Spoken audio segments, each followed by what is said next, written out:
if you want me to summarize that question, I would just say get ready, know what you're getting into, Yeah. build your network of people who will support you, and then once you're on campus, get involved. I think that's love it. If I would summarize it, that's how I do it.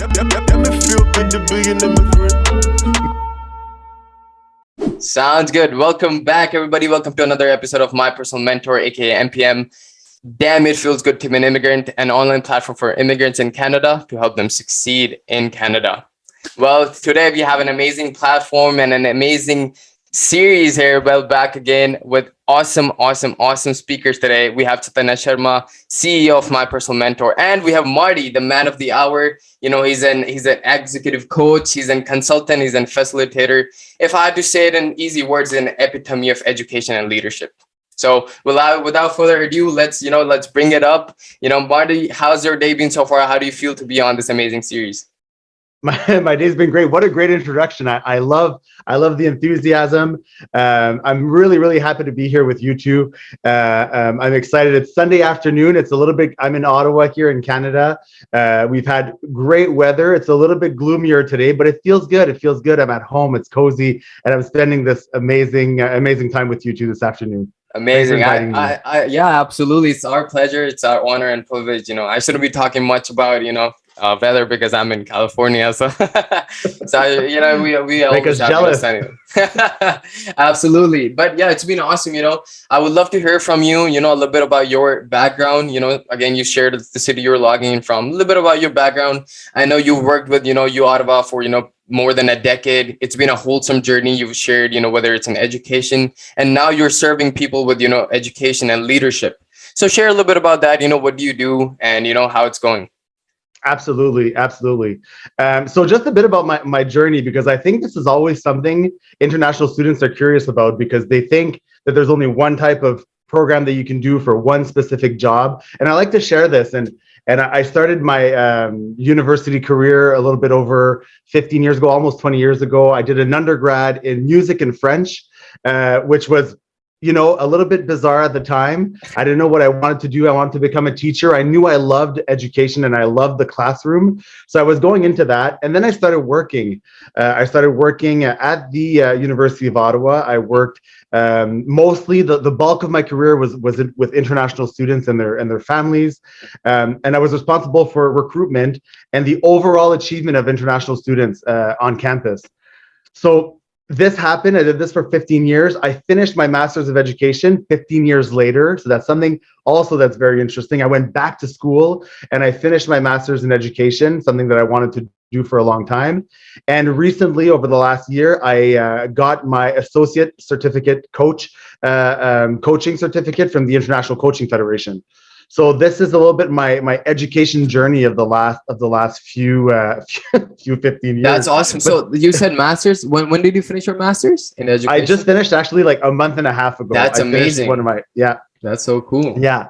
And during my work, what's great during my work is that the one thing that I would say was amazing is that I got to meet this great guy here. I got to meet Chetanya at the University of Ottawa. He came to study at the university, and I saw him almost every week, at least once a month when I was at the office.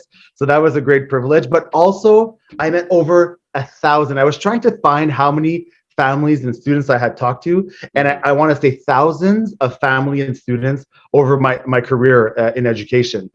So that was, the bulk of what I did at the university. And now I'm a coach. Yeah. As you mentioned, I'm a coach, I'm a facilitator, and my goal is to keep supporting those students and their families in their international journey, regardless of what that is, regardless where they're going, what they're going to do. It could be here in Canada, it could be abroad, anywhere. To me, that's a little bit my goal, is to actually support those families and those students. Super cool. That's fantastic. And you know what? Just knowing a little bit more insights about you and your journey, now it gives me a better picture why you're so successful at what you're doing, is because think about it, and this is my perspective. I feel like a student to student connection is much better than a student to teacher connection. And since you've been so much in touch with their education part, you said you finished your master's like last year. So you've always been in touch with that education, the inner, the concept of leadership and learning and soaking wisdom, that I feel like it's so much easier for you to kind of relate to, what students are going through and what they need. So that's so cool. And you said, you've kind of worked with thousands of students. How's that journey been? So you said you worked with Ottawa for, past 12, 13 years. And now you have your own thing. You help, people kind of, teach them leadership skills. But, talking back about those, past few years, how's that journey been, going to different countries as a liaison, talking to different parents and, students moving to Canada? How's that journey been? Yeah, I would say, like, let's assume that there wasn't a pandemic and we were still doing that until today. Okay, let's assume that didn't happen. The job was a dream job, and the job is a dream job. You're traveling the world, and the traveling part is great, but you're actually meeting people who have dreams, real concrete dreams, and goals that are linked to education. So some of my passions are education. Some of my passions are internationalization and la francophonie. So for me, I was like traveling to mostly francophone countries around the world. I had the chance to go to India a few times for work, but I was traveling mostly to francophone countries and meeting these families and these students that were actually, focusing on this goal. They really wanted to study abroad. So it was the most enriching experience of my life. I loved those 10, 15 years. And I'm so glad that I'm able now, as a coach, as a facilitator, to actually keep doing that. And that's what I'm building. That's what I'm doing.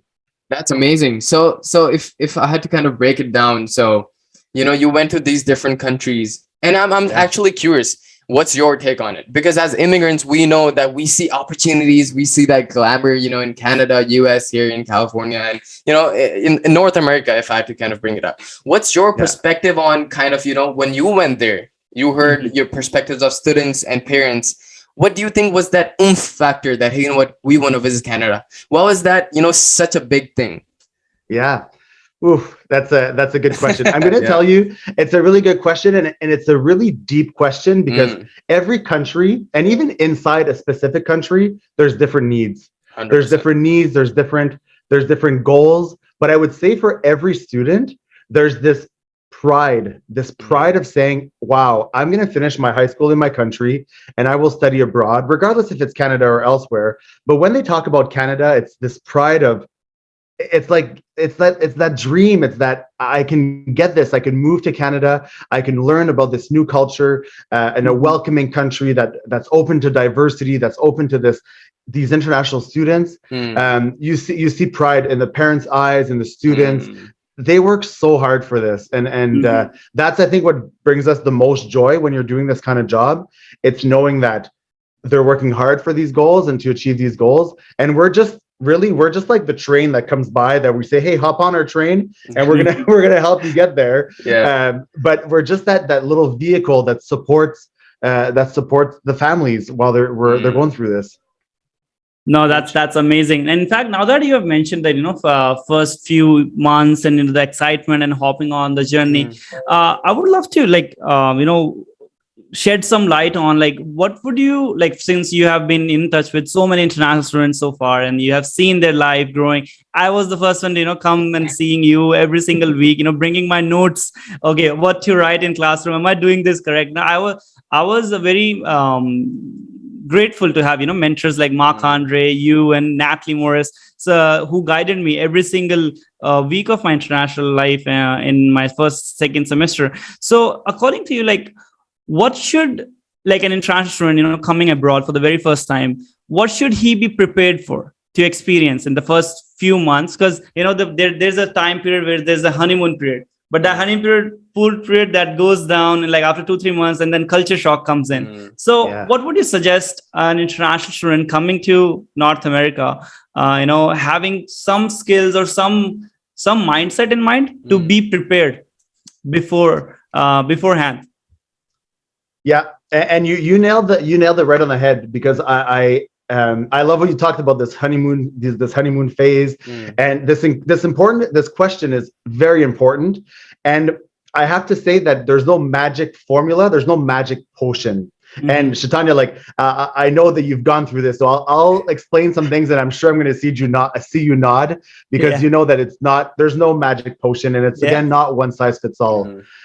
I think one of the main things, or one of the first things I would say, is to start getting ready before you arrive to Canada. So you talk about those first few months, that first semester, but this should be happening way before you come, right? You need to prepare yourself before you come.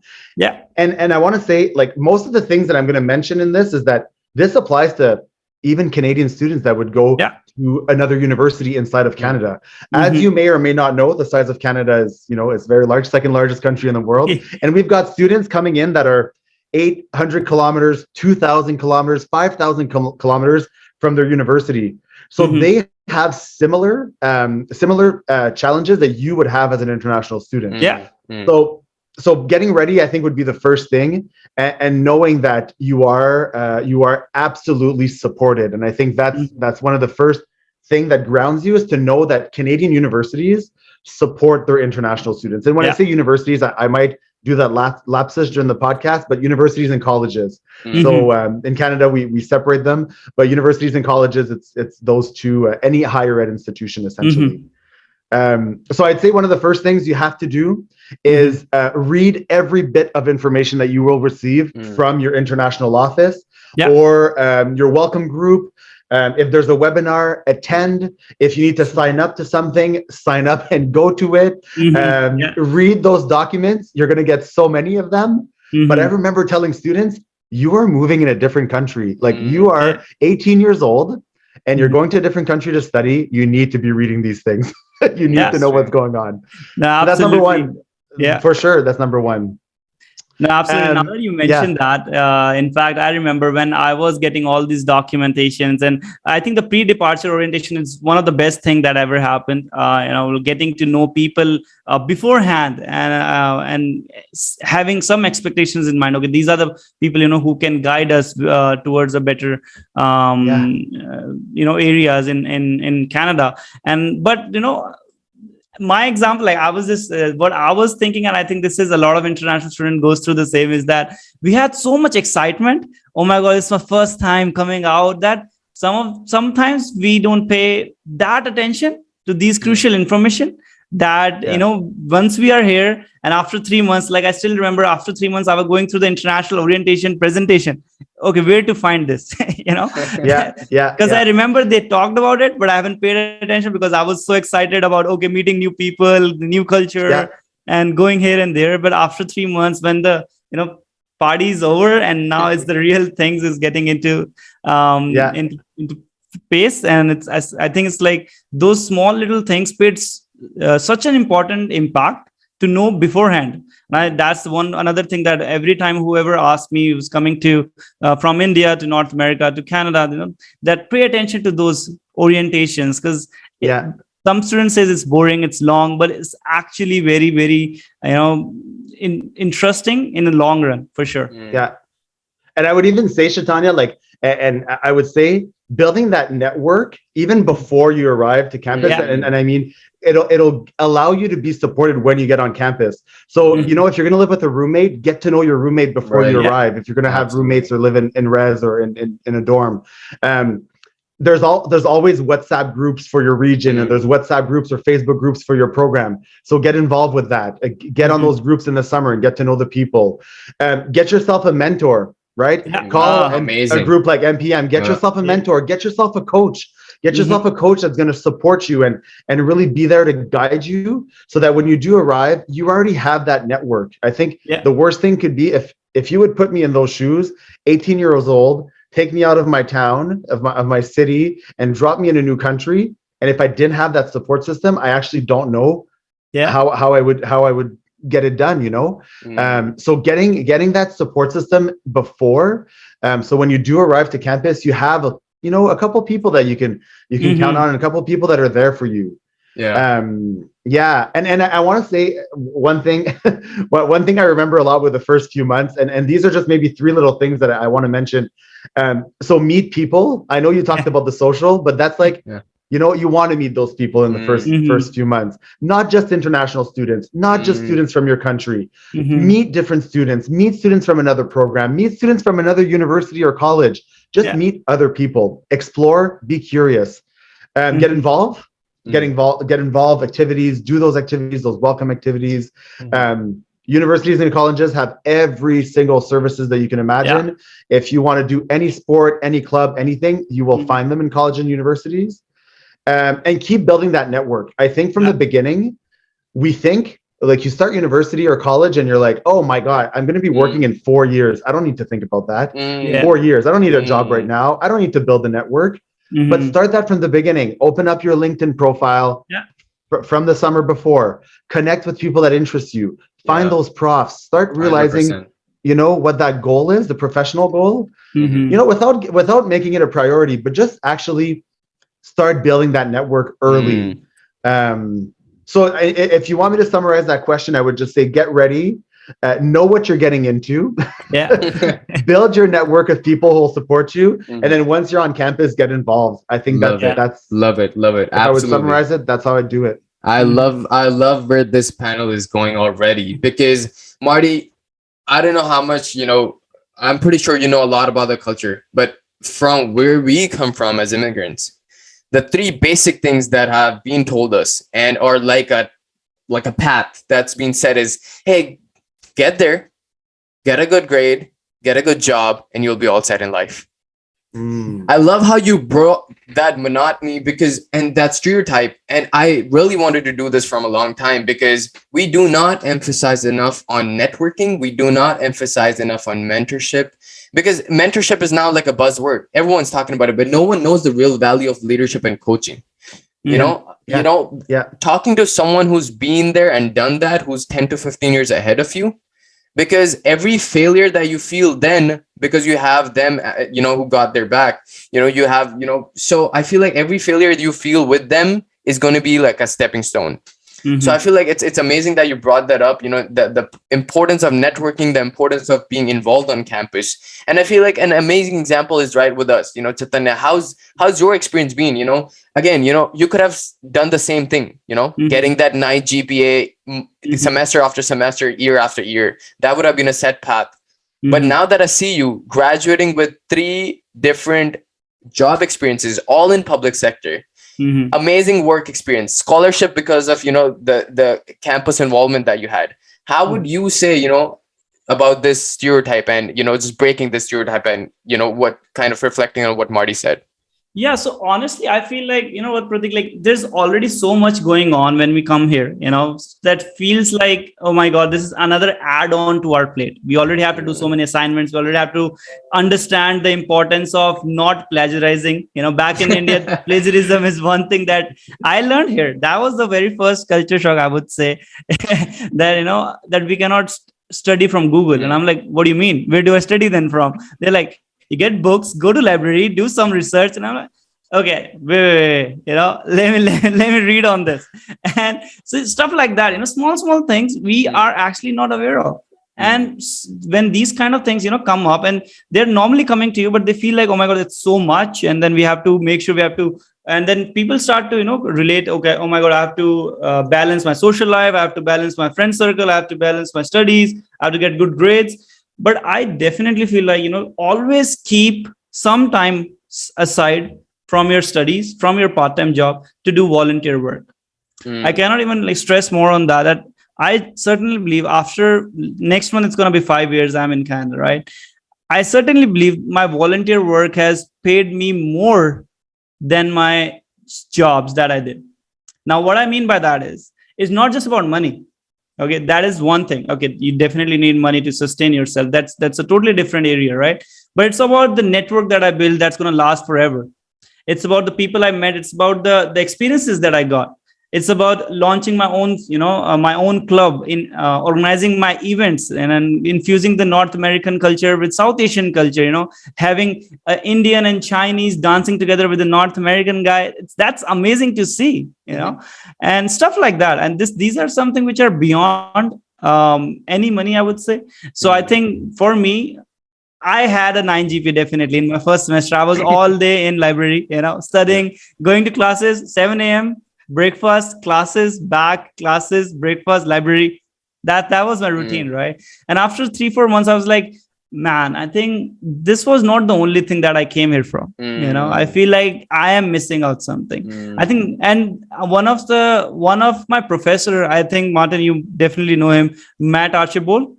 Amazing guy. I think I was sitting in one of his class, and he specifically mentioned that after 4 years, if two people come to me, one having 9.2 GPA and not any volunteer experience, and one with 7.5 GPA and tons of volunteer experience, I would definitely give a shot with a volunteer person guy. Damn. Because that person has actually went out there, has seen the world, and not just sat in a library and just read on books. That's a big statement, man. That's a big statement. And again, as you emphasize it, I cannot emphasize it enough.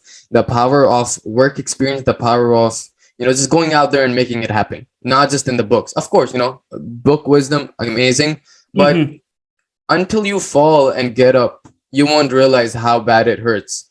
Yeah. So again, I feel like that's amazing. And I think Marty and both you, Chetanya, talked a little bit about jobs, importance of mentally preparing yourself. And to be honest, if I look at my journey, and if I had to kind of relate to someone who's been born and raised in North America and me coming from a small town in India, the only difference I would say is the difference between mindset.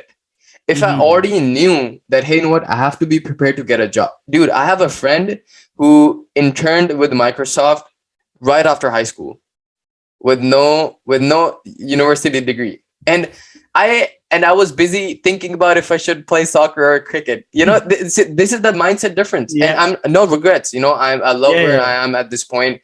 But at the same time, I feel like, you have to have that mindset. So if you could, reflect a little bit on that mindset, Marty, how important it is to, kind of start building that mindset that day even before you land in Canada, because at the end of the day, this is our goal, to get a well-settled life and get a good job in Canada.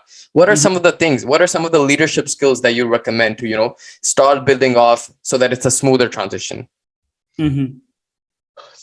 Such a great question. It's great. I did in February, I went to Turkey to do a leadership program for a week with senior students that were leaving to go abroad. So I got invited to spend a whole week with them, and we worked on these soft skills around leadership. So I mean, there's communication skills, there's self-awareness, there's self-development. There's so many of these leadership skills that should be developed prior to arriving to university and college, or have started to, but we know that we don't all have the same experiences or all the same reality before arriving to university. So everybody comes in with their own experiences, come in with their own background, come in with their own history, their own culture, and then you get to university, and now it's everybody's on the same playing ground. Now it's how do we develop this? How do we develop those skills through work? Yes. Through school, yes. Through leadership activities such as volunteering. So those are those skills that I think are very important to develop, because you won't necessarily learn that in books. You're going to learn it. You're going to learn it because you're working on projects with classmates, and you're doing presentations, and you're writing reports, and you'll learn soft skills like handing in things on time. Some will learn the very, very hard way to not hand things on time. In university and college, deadlines are like very important, right? Yeah. I still remember submitting assignments at 11:59. And you have to slip it under the door right a minute before. Yeah. So you learn these soft skills while you're in your program, of course, but through work experience, through volunteering, through participating. Like there might just be a simple event that's a week event that might just take a few hours of your time, but you don't know what you're going to develop while you're doing this. And to go to the mindset, Praateek, I think it's such an important thing. To think the power of a positive mindset is unbelievable. And knowing that you can achieve this, and you have the skills, the brains, everything you need to succeed. If you are there and you are sitting in that classroom in a university or a college, you have everything to succeed. You may just need to be transformed a little bit. You just may need to be guided a little bit more, but you have everything to succeed. So Mhm. that's what I liked. I used to tell students this all the time. If we're talking right now and you're coming to us next year, you have everything to succeed. Now it's you to That's choose what mindset you're going to have to succeed. wow. Wow. That's so powerful. You know, the reason I say it's so powerful is because it's coming out of you who has more than 12 plus experience in the university and who is now coaching leadership. You know, Yeah. I I need wouldn't believe it. students. Yeah, Yeah. I wouldn't believe anyone who just says this, but coming out of you who's been there, done that, you have that 10 plus years of experience. It's so much more powerful because you've seen it firsthand. You've seen good students fail just because of that negative mindset, of that not preparing ahead of time. Right? Yeah, absolutely. And absolutely. I've seen, and you've said it perfectly. I've seen A plus students Mhm. fail and have to leave. Mm, And I've seen students that were maybe not A plus. They had the admission average. They were supposed to be there, but thrive like no other student. So Mhm. what makes the difference, right? Why? And Yeah. I think there's a lot to do with preparedness, openness to learning, working hard. It's still college and university. Like you have to work hard. Yeah. But that networking and building those soft skills, I think they're key components to success. Absolutely. 100%. And yeah, I think, I would just leave it here for, for our audience to kind of, pick on the brains. And if, Marty, if, again, it's just that, a lot of us, now that we know, again, as I said, as I started off, we know this is a land of opportunities, North America is a land of opportunities, but we as immigrants fail to kind of understand how to avail those opportunities. If we had to find you, if our audience had to find you, our listeners and watchers had to find you, where would be the right, source or, platform where they can find you to, learn more about, leadership and how they can excel in this land of opportunities? Yeah. Yeah. Well, thanks for this opportunity to actually be here with you guys today and to talk about this. We're not in a world where we have a door now that we have to knock to. So this is great. The whole world is connected. You're in California. We're here in Canada, in Ottawa, and we're able to do this. So as a coach, what I do is I support any person's transformation. So whether it's an executive, a junior manager that just started being a manager, a retired person, or even a student, I just support them in reaching their goals. So through coaching, all I do is ask, questions. I'm curious. So that's essentially what you do as a coach. And then you get those students, those people to actually realize their potential and know that they have everything to succeed. So that's what coaching is. And I think the reason I'm talking about this is because I think mentorship and coaching go hand in hand. Mentorship is important because you want that experience from Chetanya that came to Canada and will tell you, this didn't work, this worked, I had trouble with this I was great at. You need that experience.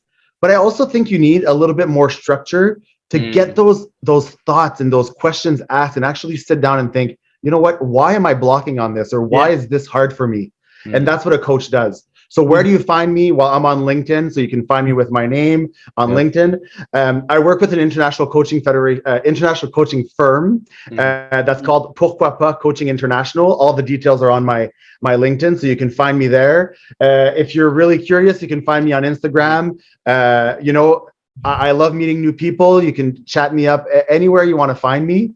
But that's essentially where you can find me. Fantastic. On the web somewhere. Yeah, we're all there. Yeah, and I'll be adding those links for all those curious to know more about Marty. I'll be adding those links in the chat. But just to kind of wrap up, I think Chetanya might have some questions too. But if you had to give one single piece of advice, to immigrants, I know it's so hard to kind of narrow it down, but it is so hard. But if you had to give that one piece of advice to an immigrant coming in Canada or preparing to come in Canada, what would that be? Yeah, it's such a good question, and I would generally go with a good top 5 of this is what I think, but I'm going to say the one word of advice. It's going to sound maybe so simple, but have fun. This is the best time of your life. You're going to be meeting young people who are starting their careers, they're starting their life, they're discovering things. You're going to meet curious people that are going to want to learn more about you, and you're going to want to learn more about them. Just have fun. Have fun and trust your gut. Trust your gut. Trust the people you're going to meet. Meet good people. Find good networks. And honestly, this is a little bit my mantra. It's just have fun and enjoy the ride, and just make sure that you're well supported, and everything will be fine. That's amazing. Yeah. So less people, like there are very few people who emphasize this, because everyone's in a rat race. Everyone's here to make big bucks, and it's fantastic. I think money is amazing. I think money can buy some crazy ass happiness. Not gonna lie, yeah. But I'm just saying, but enjoying the process is not something we appreciate enough. Mhm. Yeah. And this is sorry, I'll cut you off here. And this is this amazing quote that I heard from one of my favorite entrepreneurs, Alex Hormsey, and he said, I think he heard it from somewhere too, but maybe I heard it from him, and he said, in my 20s I wanted to be a millionaire, but when I became a millionaire I wanted to be in my 20s. And it's so powerful. Enjoy the journey. Exactly. Yeah. That's amazing. In fact, now that actually we are talking about enjoying the journey, I think this is one last thing that I always wanted to discuss with you, Martin, and that I have seen, and over the past 3-4 months, we have came across few international students who, because of this whole responsibilities of the stress, the family pressure, and they have to make their life, and so some students, they feel stuck. Right? They feel stuck that, oh my God, I'm not progressing much. I have to make money. I have to get settled. I have to get a good job. I have to keep a good mark. And, I have seen so many people struggling with depression and insurance, because another, this is one of the report that I was reading with Invest Ottawa a couple of months back, that immigrants, the numbers are skyrocketing. But at the same time, the number of people going back to their country are also increasing. And no one is talking about that. Everyone is focusing on just going and coming to Canada. But coming to Canada is one, or coming to North America is one. But how to succeed, how to go further with that, how to establish your life, I think that's much more important, which a lot of students are missing. So the question here is that if a student is feeling thoughts like this, he's not in the right mindset, and he feels like he needs someone to talk to, or he needs some guidance, what would be your suggestion to that? I know university is full of all the resources which a lot of students are not aware of. This is very true. Being in international office, I know how many queries I was getting every single day, that students are actually not aware of all the services that we have. So what would be your suggestion to, if a student going through some thoughts like this? And it's an important question, and it's also a very serious question. I think the answer, again, is not, you're asking me hard questions, because the answers are not simple.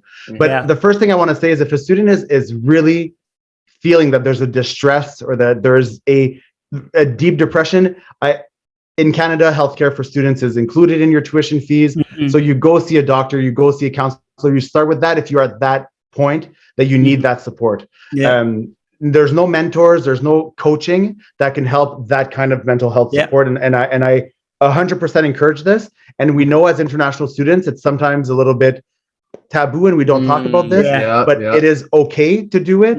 And we're breaking those stigmas around mental health. So if you do feel that in the 3rd, 4th, 5th month, you feel that heaviness, go see a specialist. Now, that being said, that's on a medical side, and if that's the feelings that you have, that's what you do.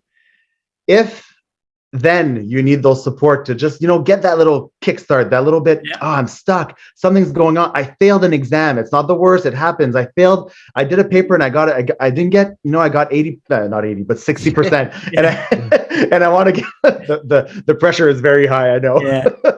But so I think these are the two things that you can do. So the services on campus. So go to your student mentor, your student success services, go to the international office, find those on campus services, and then find external services. So someone like MPM that can guide you. Get a mentor, somebody who can tell you, you know what, this is okay. It happens. I failed a course in my first year of university. I'm okay. And look for those coaches that specialize in education coaching. Like that's what we do. That's what we're trained to do. We're there to support you. And our goal, I would say, if you're an international field or international education, the goal is to see our international succeed, our international students succeed. You talked earlier, Praateek, about the that dream, the North American dream. Well, if we're in this field, it's because we want you to come here. We want you to succeed. We want you to be able to integrate, to find a job, or to do whatever you want to do after your studies. But we're there to support that. So find that network. It goes back to that network. Find those people that are going to be rooting for you, those people that are in your corner, and it'll help with the mindset, and you'll succeed. Awesome. It'll help you succeed. Awesome. Exactly. Perfect, guys. I think this was such an wholesome panel, where we went from talking about, just mindset, a little bit about leadership, coaching, mentorship, also about, job strategies, having that mindset, how important networking and volunteering is, to also in this rat race, never forget how important mental peace and mental health is. Yeah, so absolutely. Again, guys, I think it was fantastic. Such an wholesome talk. It was fantastic talking to you. Thank you so much for your time, Marty. And thank you so much for your time, Chetanya. I think it was amazing. Well, this is for you guys, for you listeners. Here we are, MPM, for immigrants, by immigrants. Awesome. With the smile, very innocent. What that is, big papa, flourish shit with the Timberlands, no brother with this shit. Yeah, we with this shit, don't bother.